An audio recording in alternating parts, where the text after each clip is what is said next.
All right, today we are tackling one of the most fundamental rules of the entire universe. Seriously, it's a law so powerful it governs everything, from a star burning billions of miles away to you just lifting your coffee cup. It's the first law of thermodynamics, and we're about to break it all down. So let's just start with a really direct question.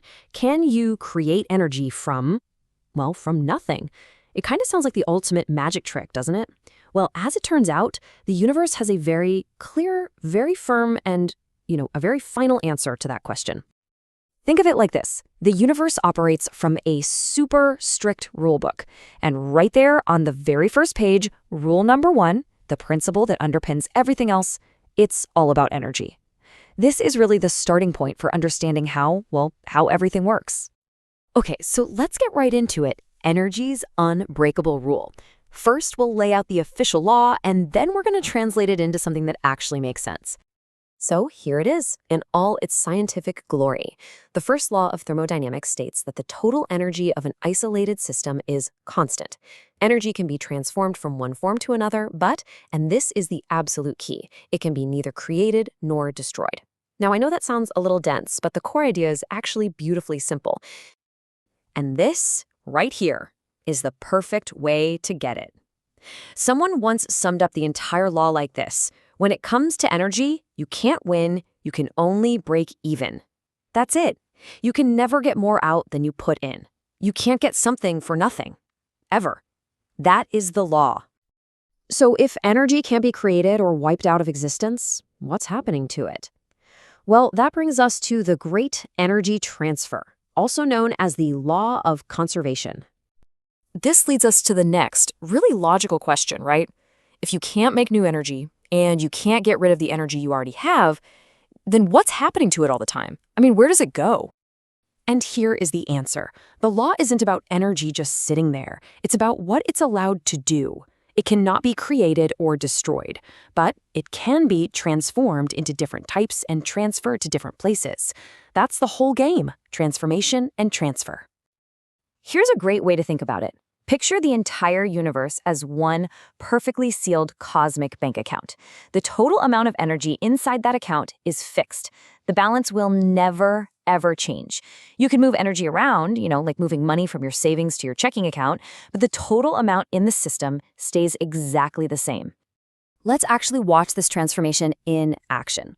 So a log for a campfire, right? It holds chemical energy in its wood fibers. When you burn it, that chemical energy is released and it transforms into thermal energy, that's heat, and light energy. Now, if you use that fire to boil water and power an old steam engine, that thermal energy would then transform into mechanical energy to move the pistons. See? The energy just changed its costume at each step. Okay, so this is all really cool on a cosmic scale, but what does it actually mean for you day to day? Let's bring this down to earth and talk about the law in your life, its real physical significance. Yeah, this is not some abstract physics concept. It is happening all around you, right now. Your body converting the calories from your lunch into the energy to move, that's the first law. A car's engine, a power plant, your fridge cooling down your food, even the sun shining down on us, every single one of these is just a big energy transforming machine, and they're all playing by this exact unbreakable rule. Let's just zoom in on one of those for a second to see what's really going on. A car engine is a perfect example of energy conservation in action, but maybe not in the way you'd think. So, when you fill up your car with gas, you're loading it with chemical potential energy. But here's a number that drives engineers absolutely crazy. In a typical car engine, only about a quarter of that energy actually gets used to move the car forward. So what happens to the other staggering 75%? Is it destroyed? No way. The first law guarantees that's impossible. That massive 75% is simply transformed, mostly into waste heat. This is the single biggest challenge in engine design.